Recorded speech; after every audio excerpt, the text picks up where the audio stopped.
going to create eagles rather than ducks, what you got to do is you got to treat your people right.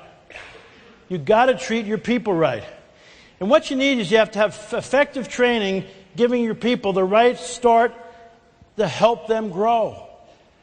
Now, do you have an orientation program? A lot of companies don't have an orientation program. At Disney, nobody can start work until they go to Traditions, which is a 2-day course. And they talk about Walt's vision, and they teach the 4 operating values there. And so everybody gets to decide. And they don't even, 20% of the people don't get to stay there. You're going to hear Michael Eisner tomorrow, and he'll tell you some great Disney stories. But one of the key things is to get people on the bus who are the right people.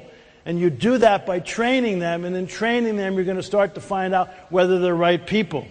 You also need a performance management system that's done the right way. And what I mean by that is that there's 3 parts of managing people's performance. There is performance planning, where you agree on goals and objectives. Then after you do that, there's day-to-day coaching, where you're trying to help people accomplish the goals. With performance planning, the traditional pyramid can be alive and well, because if your people disagree with you about goals, you win. Why? Because you're representing the goals of the organization. But once you move to the second step, day-to-day coaching, the pyramid gets turned upside down, because now you're working with your people. You're praising their progress, you're redirecting their efforts if they're off and all. And then finally, you get to performance evaluation, when you sit down and evaluate people's performance over time. As I travel around the world, what do you think is the most time-consuming part of those 3 aspects of managing people's performance? Planning, coaching, or evaluation? In most organizations, what is it? Evaluation. And man, people want to show me their forms to fill out and all this kind of stuff and all. And I want to tell you, evaluation should be the byproduct of what you do in the first 2.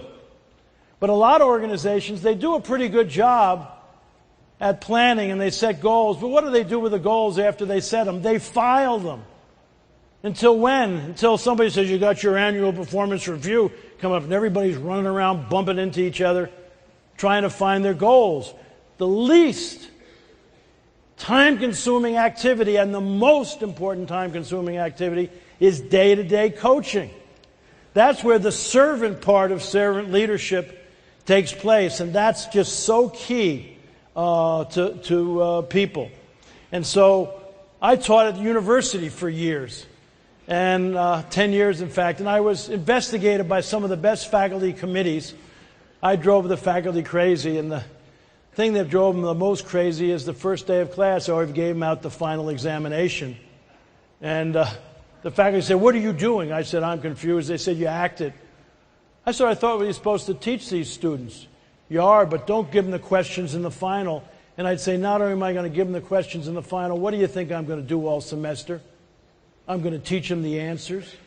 So when they get to the final exam, they get A. Life's all about getting A's, not some stupid normal distribution curve. There's a lot of you sitting here in an organization where you all have to screw a certain percentage of your people. Boy, that really builds great trust. How many of you go out and hire losers? We lost some of our worst performers last year. We want to hire some new poor performers so we can fill the low slots. No, you either go out and hire winners that you steal from other companies, or you hire potential winners who you think are going to be good if you train them. So you don't hire a normal distribution curve. Some of you even have to rank order your people. Is there anything more stupid than that? Suppose you got all good people and you got to make one a 1 and one a 7. That's going to be a real team building effort. So you got to have the right performance thing. And then that all based on the last one. People are not your organization's most important resource. They are your organization. When they go home, you got nothing.